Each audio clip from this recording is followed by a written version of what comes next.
تسبیح کیجیے. جہاں تک تسبیح کرنے کا حکم ہے تو وہ نماز کے اندر بھی اور نماز کے علاوہ بھی ہمیں اس کی تاکید ملتی ہے اور اس کا بہت فائدہ اور ثواب ہے.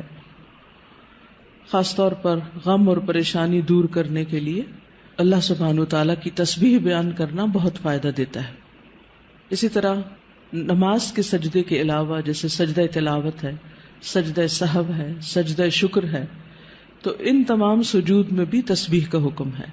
پھر اسی طرح وتر کے آخر میں سبحان الملک القدوس، اسی طرح عام سبحان اللہ و بحمدہ، سبحان اللہ العظیم، سبحان اللہ و بحمدہ، سبحان اللہ والحمد للہ ولا الہ الا اللہ واللہ اکبر کے شروع میں بھی ہر نماز کے بعد 33 بار سبحان اللہ.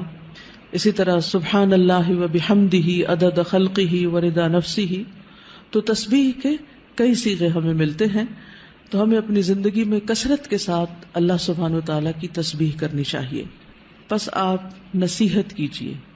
ذکر میں کچھ اذکار ایسے ہیں جن کی قرآن و سنت میں کثرت کے ساتھ وصیت کی گئی، اور اگر انسان ان اذکار کی روزانہ پابندی کرے تو بہت سی پریشانیوں، غموں، تکلیفوں، بیماریوں اور گناہوں سے بچا جا سکتا ہے.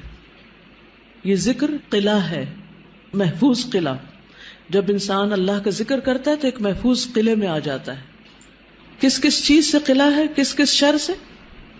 ہر پریشانی، غم، تکلیف، بیماری، گناہ، ان سب چیزوں سے محفوظ ہو جاتا ہے. کون سے ہیں وہ ذکر؟ نمبر 1 الصلاۃ علی رسول اللہ، رسول اللہ صلی اللہ علیہ وسلم پر درود بھیجنا.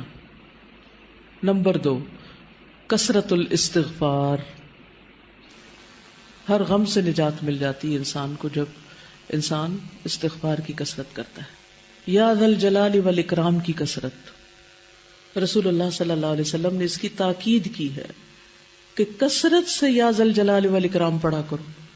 آج ہم میں سے کس نے کتنی دفعہ پڑھا؟ شاید ایک دفعہ بھی نہ پڑھا ہو. تو اس کی عادت ڈالیے. جو میں آپ کو 5 ذکر بتانے لگی نا، ڈیلی میک شور کہ آپ یہ کرتے ہیں، چاہے کچھ دفعہ ہی کریں. تھوڑا شروع کریں گے، زیادہ کی بھی عادت ہو جائے گی انشاءاللہ. لیکن اس کا فائدہ بہت زیادہ ہوگا. فائدہ یہ کہ آپ بہت سے غموں اور پریشانیوں سے نکل آئیں گے.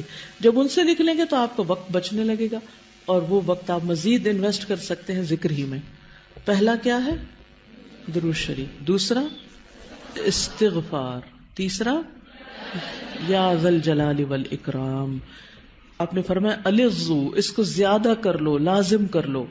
اور اس میں واقعی بہت بڑا راز ہے، کیونکہ اس میں اللہ کے 2 ناموں کو خاص کیا گیا ہے.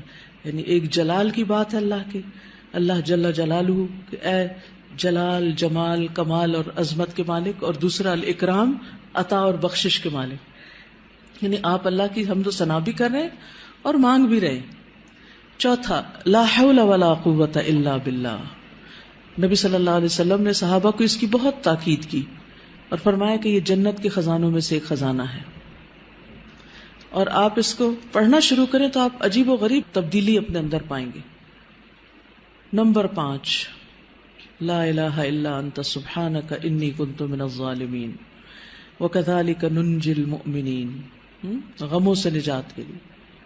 اور پھر سبحان اللہ والحمد للہ ولا الہ الا اللہ واللہ اکبر ولا حول ولا قوة الا باللہ.